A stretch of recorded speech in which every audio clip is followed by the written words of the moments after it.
Hi, welcome. I'm Amy Peck. I'm the founder and CEO of EndeavorVR. Today we're going to talk about what exactly is the AR cloud and why should you care. So we have a lot of ground to cover, so we'll just get started. So quite simply, the AR cloud will be the enabler for our augmented lives. Effectively, it's a digital twin of the entire planet. And you're welcome for this image. So when we're thinking about the next evolution of computing, and the AR cloud really enables what we're calling spatial computing. As we've sort of moved through the ages, from massive mainframes down to our smartphones, now the form factor is really going to be different kinds of wearables. Ultimately ending up looking something like what I'm wearing right now. And so it's also the evolution of reality, right? So we've probably heard the terms XR, AR, MR, VR, which is really kind of the umbrella term for all of the realities. And really the AR cloud is going to kind of service all elements, but really mostly augmented reality and mixed reality, especially as we are kind of moving about our day. So if you imagine, everything that you're doing on your mobile device or your laptop today, you'll be able to access that same data using a wearable. And so really it's moving from kind of 2D to 3D. And the irony is that we actually live in a 3D world, and yet we interact with all of our data on a 2D screen. So again, thinking about the entire world really being our screen. So I personally focus on enterprise. I'm going to talk about some of the use cases that we're already seeing today using, augmented and mixed reality. With the wearables, these are all available today. And kind of looking at industrial assessment, you can see, real-time activity. You can see BIM data in large construction projects. And then one of the most valuable use cases, again, available today is remote technical assistance, where you can actually dial in, and a remote expert, using this device and the outward-facing cameras can see everything that you're doing and can help you annotate and actually even record that entire interaction so that the recording can be played in the future instead of actually having to go back and dial into an expert. And many remote design teams, again, we've seen, certainly, and we're coming at the tail end now, hopefully, but, over the last over a year, we've had remote work teams, and design teams in particular need to stay connected and collaborate. So again, virtual environments offer an excellent opportunity to do this. And of course, R&D, any kind of research, working in clean rooms, working even with cellular data for pharma. There's plenty of applications in R&D.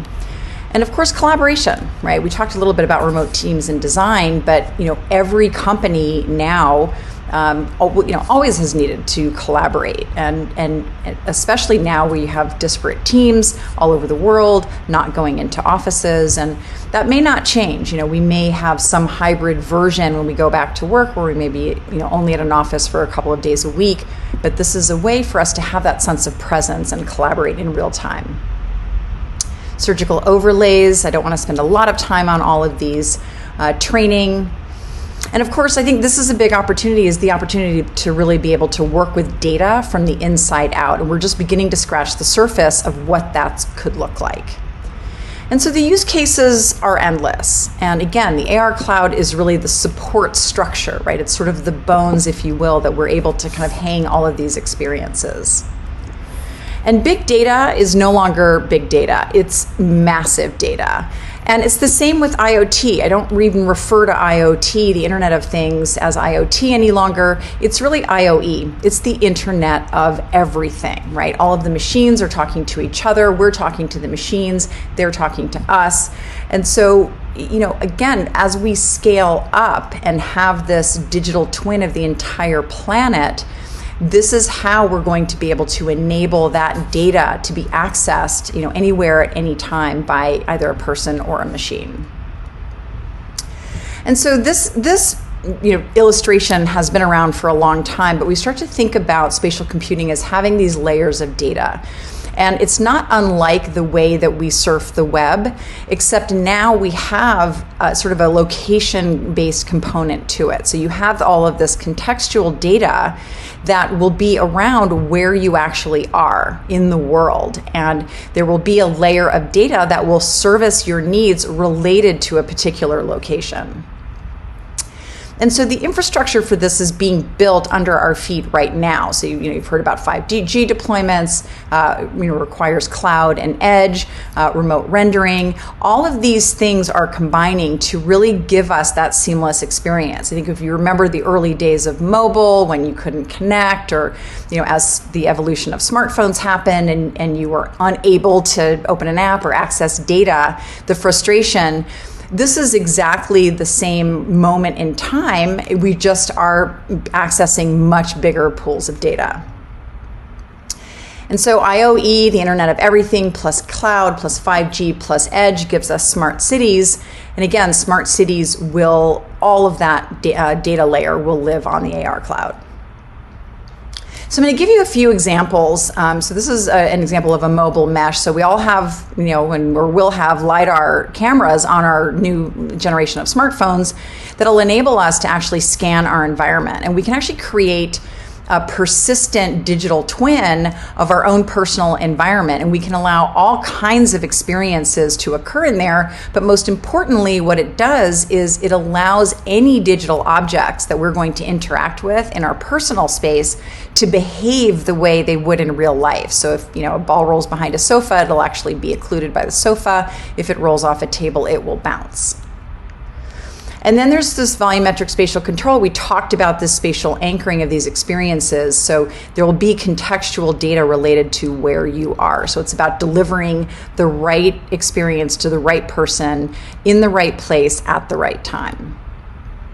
And of course, all of the autonomous vehicles are going to be using LiDAR. And a perfect example of the AR cloud is these LiDAR devices on autonomous vehicles are very, very quickly discarding information they already know. And that information that they already know is going to be compared to the digital twin or the AR cloud. And there's a number of different names for it. And it may not even end up being called the AR cloud.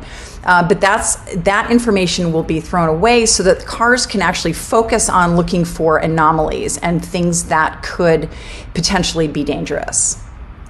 And then the last thing is human-centric identity. This is a talk for another time, but it is also going to be a way for us to kind of carry our digital persona with us wherever we go and be able to unlock different permissions based on where we are or what kind of data we want to experience in a particular place.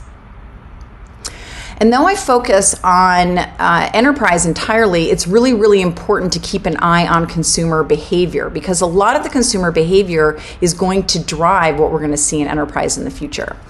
And so if you look at the way that games and entertainment and social media are merging, this is Travis Scott in Fortnite, 10 million people logged in live for that. These experiences will be living all around us in the very near future. And so data in XR is a two-way street. I talked about data moving from big data to massive data.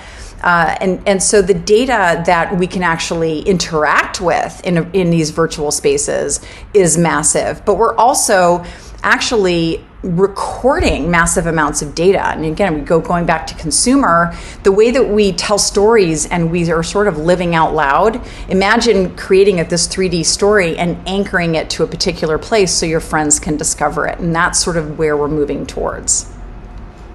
And these magic wayfarers, they're around the corner. But how I think we should all be thinking about the future is really in the convergence of all of these technologies, including AI and blockchain and robotics and autonomous vehicles. And this is my little technology tree. There's too much technology to even include here. I need many more branches, but it gives you an idea of how much technology is coming and how much is really truly at our fingertips. And why am I showing this? Well, it's about how we think about building the future. It's a different type of innovation now that we're looking at. We really need to think about, building for how we are going to live in the future. no one was asking for the iPhone, right? Steve Jobs, projected himself into the future and thought, this is how I want to communicate. And then he came back and built this item now that we cannot live without. But we all have that ability. We all have the ability to think in the same way that the greatest creators of our time have been thinking. And how we do that is we work backwards from the future. You start at your destination. You envision how you want your future to look. And then you bridge the present with the future.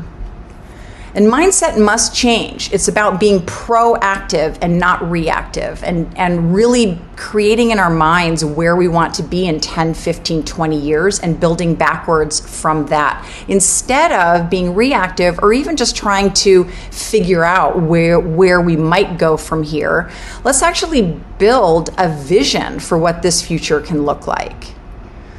And so I'll leave you with this quote. I'm a little bit over time by a minute, but I thought it's pretty good. Crammed a lot of information in here today. But the truth is, the best way to predict the future is to create it. And I really believe that.